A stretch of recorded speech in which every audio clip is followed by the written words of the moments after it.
اللہ ابن ابی جس نے ایک جنگ میں لڑتے لڑتے مدینے والوں سے کہہ دیا دیکھو محمد نے تمہارے کتنے ساتھیوں کو مروا دیا، قتل کروا دیا،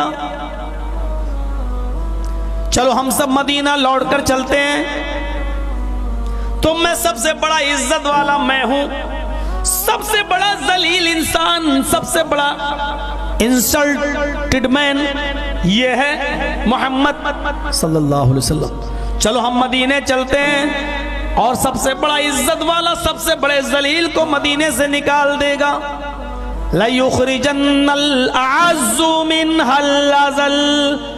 عبداللہ ابن ابی نے جو گالی دی تھی، عرش والے نے اپنے قرآن کے اندر اس کی گالی کو ریکارڈ کر لیا، پکڑو محمد کو مدینے سے نکال دو، چلو۔ اللہ کے نبی کو نہیں معلوم عبداللہ ابن ابی کے بیٹے نے یہ جملے سن لیے، جنگ کی حالت تھی، صحابہ جنگ میں مصروف رہے، نبی جنگ جیت گئے، سب خوشی خوشی اپنے گھر جانے لگے۔ عبداللہ ابن ابی نے سمجھا کہ اب میرا برا حال ہوگا، محمد کو جبریل بتا دیں گے اور محمد رسول اللہ میرے قتل کا حکم نافذ فرما دیں گے، اس لیے بھاگ چلو مدینہ چھوڑ کے میں ہی بھاگ جاؤں مکہ۔ وہ بھاگنے لگا، عبداللہ ابن ابی بھاگ رہا ہے، اس کا بیٹا اس کے پیچھے پیچھے بھاگ رہا ہے، اور جیسے ہی مکہ کے بارڈر پہ قدم رکھتا ہے بیٹے نے اپنی تلوار باپ کی گردن پر رکھ دی، چلائی نہیں، رکھ دی۔ رک جاؤ، کہاں جا رہے ہو؟ کہا بیٹے مکہ جا رہا ہوں۔ نہیں جا سکتے، کیوں؟ محمد رسول اللہ جب تک اجازت نہ دے دیں تم نہیں جا سکتے۔ کہا بیٹے محمد سے ہی تو بچ کر بھاگ رہا ہوں، کہا کہ میں تمہیں خود رسول اللہ کے پاس لے کر جاؤں گا، تم نے میرے نبی کو گالی دی ہے، تم نے کہا سب سے بڑا عزت والا سب سے بڑے ذلیل کو نکال دے گا، تم نے میرے نبی کو ذلیل کہا، بیٹے تمہیں معلوم ہے کہ تمہارے نبی میرے قتل کا حکم دے دیں گے؟ کہا میں جانتا ہوں، پھر بھی نبی جب تک اجازت نہیں دیں گے میں نہیں جانے دوں گا۔ آگے بڑھا، بیٹے نے کہا ایک قدم بھی اگر آگے بڑھ گئے اللہ کی قسم میں قتل کر دوں گا۔ باپ نے کہا بیٹے تم اپنے باپ کی گردن پہ تلوار چلاؤ گے؟ ایسا نہیں کر سکتے، پورے مدینے میں اگر سب سے زیادہ محبت کوئی مجھ سے کرتا ہے تو تم کرتے ہو۔ بیٹے نے کہا سچ کہہ رہے ہو، محبت ہے تم سے مجھے، لیکن ایک چیز آپ غلط سمجھ رہے ہیں کہ پورے مدینے میں سب سے زیادہ محبت میں آپ سے کر رہا ہوں، پورے مدینے میں سب سے زیادہ مجھے اگر کسی سے محبت ہے تو آپ سے، لیکن آپ سے بھی زیادہ اگر کسی سے محبت ہے تو جناب محمد رسول اللہ سے، اور دونوں کی محبت میں اگر ایک محبت کو قربان کرنا پڑے تو میں آپ کی محبت کو قربان کر دوں گا۔ اتنے میں نبی نظر آ گئے، فرمایا آئے عبداللہ ابن ابی کے بیٹے کیا بات ہے، اپنے باپ سے کیوں لڑ رہے ہو؟ پوری کہانی سنا دی۔ اچھا تمہارے باپ نے یہ کہا تھا مجھے؟ ہاں۔ اے اللہ کے نبی بتاؤ میرے باپ کے لیے کیا فیصلہ ہے؟ تھوڑا سا رک جاؤ میں عرش والے سے پوچھ لوں، وہ جبریل کو بھیج کر ابھی بتا دے گا کہ اس کی کیا سزا ہونی چاہیے۔ اللہ کے نبی بیٹھ گئے، اے عرش والے بتا میں اس کے ساتھ کیا سلوک کروں، اس نے مجھے سب سے بڑا ذلیل انسان کہا۔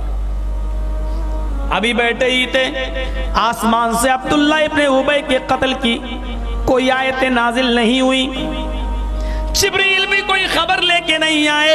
اتنے میں بیٹا کہنے لگا اے اللہ کے نبی اگر اللہ تعالیٰ آسمان سے میرے باپ کے قتل کا حکم لے کر آ جائے، اگر جبرائیل امین میرے باپ کے قتل کا آرڈر لے کر آ جائیں، عرش والا اللہ اگر میرے باپ کے قتل کا حکم دے دے تو اے اللہ کے رسول میرے باپ کا قتل کسی اور سے مت کروانا، یہ نیک کام مجھ سے کروانا۔ اے اللہ کے نبی آپ حکم دینا، میں اپنے باپ کی گردن کو تن سے جدا کر کے شریر سے الگ کر کے آپ کے قدموں پہ ڈال دوں گا۔ اللہ کے نبی نے فرمایا اے عبداللہ ابن ابی کے بیٹے اگر میں یہ کہوں کہ تو اپنے باپ کو قتل کر دے تو تو کر دے گا؟ کہا اے اللہ کے نبی میں فوراً کر دوں گا، آپ کا حکم نکلے گا، آپ کی آنکھ کا پلک چھپکے گا، کھلنے بھی نہیں پائے گا کہ میں باپ کی گردن کاٹ کر آپ کے قدموں پہ ڈال دوں گا۔ آپ چیخنے لگے اے عبداللہ ابن ابی کے بیٹے میری محبت تیرے دل میں اتنی زیادہ ہے کہ میری محبت کے آگے تو اپنے باپ کی محبت کو قربان کر دے گا؟ کہا ہاں اے اللہ کے نبی کہہ کر تو دیکھیے۔ آپ نے فرمایا جا، میں نے تیرے باپ کے لیے راستہ صاف کر دیا، جانے دے اس کو مکے، میں نے معاف کیا ہے۔ اے عبداللہ ابن ابی کے بیٹے تیرے باپ کی محبت بھی تجھے ہے اور میری بھی، لیکن میری محبت تجھے تیرے باپ سے زیادہ ہے۔ اب تیرے باپ کی سزا یہ ہے کہ وہ مکے میں جا کر یہی سوچتا رہے کہ میرا بیٹا میرا ہو کر بھی میرا نہ ہوا، وہ جناب محمد رسول اللہ کا ہے، وہ یہ سوچتا رہے گا کہ میرے باپ کے قتل کا حکم بھی، میرے قتل کا حکم بھی اگر میرے بیٹے کو ملتا تو وہ مجھے قتل کر دیتا۔ یہی سزا ہے اس کی کہ وہ زندگی بھر اب یہی سوچتا رہے۔ تو میرے پاس ساتھ چلو، اس کو جانے دو۔ چھوڑ دیا، اپنے باپ کی گردن پر تلوار رکھ دی۔ قل ان کان آباؤکم، باپ سے زیادہ رسول سے محبت۔ ٹھونک لیا سینہ، یا نبی اللہ یا رسول اللہ، ہو گئے جنت الفردوس کے مالک، سیدھے چلے جاؤ گے اللہ کے۔ اللہ بھی حساب کتاب نہیں لکھے گا، کیوں؟ خدا کے پڑھلے میں بہدت کے سوا رکھا ہی کیا ہے، لے لیں گے محمد سے جو کچھ لینا ہوگا۔ جن کی قوالیوں میں جن کے عقیدے یہ ہوں کہ اللہ کچھ نہیں کرتا، جو کچھ کرتے محمد کرتے، اللہ کے پڑھلے میں بہدت کے سوا کچھ نہیں ہے، جو کچھ کرتے محمد کرتے، پاور ان کے پاس ہے۔ جن کا عقیدہ یہ ہے، رب کعبہ کی قسم جرجیز کا فتویٰ یہ ہے کہ تو مشرک ہے، تختہ دار پہ لٹکا، سولی دے، پھانسی دے، AK-47 چلا مجھ پہ، اپنی گردن کٹانا گوارا ہے لیکن محمد کو خدا کہنا گوارا نہیں ہے۔ اتنا عقیدہ رکھوں گا میں، اگر اللہ کے بعد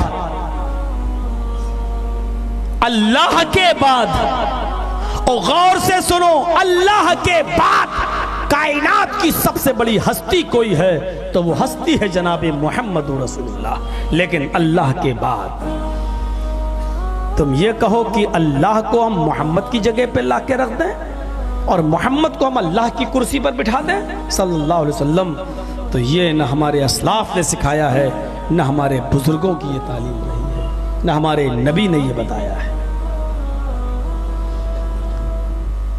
تم جو چاہو کرو۔ وہ کھڑی اور پڑی مورتی نے کتنی آگ لگائی، میری تقریب میں سنا ہے نا آپ نے، لیپ ٹاپ والے بابا اس کے پیچھے پڑے ہیں، اور میں نے اتنا کیا کہہ دیا تھا۔ سعودی عرب کی سرزمین پر وہ میری تقریر ہوئی تھی، میں نے کہا کہ ہندو کھڑی مورتی کی پوجا کر رہا ہے، مسلمان پڑی کی، آگ لگ گئی۔ آگ، قبر کو بھی مورتی کہہ دیا۔ مولوی جرجیز تیرا باپ مرے تب تو اپنے باپ کی قبر کو مورتی کہہ دینا۔ اور میں نے کہا اگر مولانا جرجیز کے باپ کی قبر پہ بھی پھول چڑھنے لگیں گے، ہار چڑھنے لگیں گے، گلاب کا عطر چھڑکا جانے لگے گا، اور مولانا جرجیز کے باپ کی قبر پر بھی چادر چڑھنے لگے گی، تو مولوی جرجیز اپنے باپ کی قبر کو بھی مورتی کہنے لگے گا۔ وہ قبر بھی مورتی ہے جس پر چادریں چڑھیں، وہ قبر بھی مورتی ہے جس پر پھول چڑھیں، وہ قبر بھی مورتی ہے جس پر جا کر بیٹا اور بیٹی مانگا جائے۔ اور اسی کے لیے اللہ کے رسول نے کہا تھا اللہم لا تجعل قبری وثنا یعبد، اے اللہ میری قبر کو بت مت بنا دینا، اللہ میری قبر کو عبادت کا گھر مت بنا دینا۔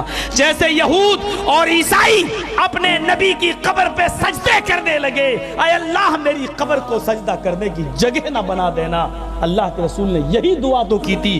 قبر تو کہا تھا لیکن یہ کہا تھا کہ میری قبر کو سجدہ کرنے کی جگہ نہ بنا دینا, میری قبر کو مورتی مت بنا دینا, بت مت بنا دینا. پتہ چلا یہود و نصارہ نے اپنے اپنے نبیوں کی قبروں پہ چادریں چڑھانا شروع کر دیا تھا, اپنے اپنے نبیوں کی قبروں پہ سجدہ کرنا شروع کر دیا تھا, اپنے اپنے نبیوں کی قبروں پہ جا کر بیٹا اور بیٹی مانگنا شروع کر دیا تھا. عرش اللہ کے رسول نے یہ بددعا دی, لعنت اللہ علی الیہودی والنصارى اتخذوا قبور انبیائہم المساجد. اے اللہ تیری لعنت ہو یہودیوں پر, عیسائیوں پر کہ جنہوں نے اپنے نبیوں کی قبروں کو سجدہ کرنے کی جگہ بنا دیا. اور کائنات کے اندر سجدہ کسی کو نہیں کیا جا سکتا سوائے اللہ کے. اور یاد کرو حضرت جابر رضی اللہ تعالیٰ عنہ, حضرت معاذ ابن جبل رضی اللہ تعالیٰ عنہ ملک شام سے آئے اور ملک شام میں دیکھا کہ وہاں کے لوگ اپنے بادشاہوں کو سجدہ کرتے ہیں. وہ آئے اور انہوں نے نبی اکرم سے اجازت مانگی, اللہ کے رسول مجھے سجدے کی اجازت دے دیجئے. کس لیے؟ اللہ کے نبی میں نے ملک شام میں دیکھا وہاں کے لوگ اپنے بادشاہ کو سجدہ کر رہے ہیں. آپ کیا کسی بادشاہ سے کم ہیں؟ آپ تو اللہ کے نبی ہیں, آپ زیادہ حقدار ہیں کہ ہم آپ کو سجدہ کریں. اللہ کے نبی نے فرمایا ارأیت لو مررت بقبری اتسجد لہ. اے معاذ کیا تم کل میری قبر کے پاس سے گزرو گے؟ اللہ کے رسول نے اپنی زندگی کے بارے میں نہیں کہا, قبر کے بارے میں کہا. اے معاذ تم سجدے کی اجازت مانگ رہے ہو, اگر کل تم میری قبر کے پاس سے گزرو گے, یعنی اللہ نے تمہاری زندگی میں مجھے اٹھا لیا, مجھے قبر میں دفن کر دیا گیا, تو کیا کل تم میری قبر کے پاس سے گزرو گے تو کیا اس کو سجدہ کرو گے؟ اتسجد لہ, کیا تم اس کو سجدہ کرو گے؟ قال اللہ, کہا نہیں. فلا تفعلوا, اے معاذ ایسا کرنا بھی نہیں. اللہ کے رسول نے اپنے بات کے بارے میں کہا ایسا کرنا بھی نہیں. زندگی میں تو آپ نے اس لیے جواب نہیں دیا, یہ صحابہ زندہ ہیں, میں زندگی میں تو روک لوں گا, زندگی میں تو میں ان کو سمجھا دوں گا, یہ اپنے سامنے میں سجدہ نہیں کرنے دوں گا. لیکن آپ کو فکر ہوئی جب میں اس دنیا میں نہ رہوں تب یہ میری قبر پہ سجدہ کرنے لگے, تب میں کیسے روکوں گا؟ اس لیے فرمایا سنو میری زندگی تو چھوڑو, میرے اس دنیا سے رخصت ہو جانے کے بعد بھی تم میری قبر پہ سجدہ نہ کرنا. اور اس کے بعد فرمایا اگر سجدہ اللہ کے علاوہ کسی اور کو جائز ہوتا, کسی اور کے لیے روا ہوتا, تو میں عورت کو حکم دیتا کہ وہ اپنے شوہر کو, اپنے ہسبینڈ کو, اپنے پتی کو سجدہ کرے, لیکن سجدہ اللہ کے علاوہ کسی کو جائز نہیں.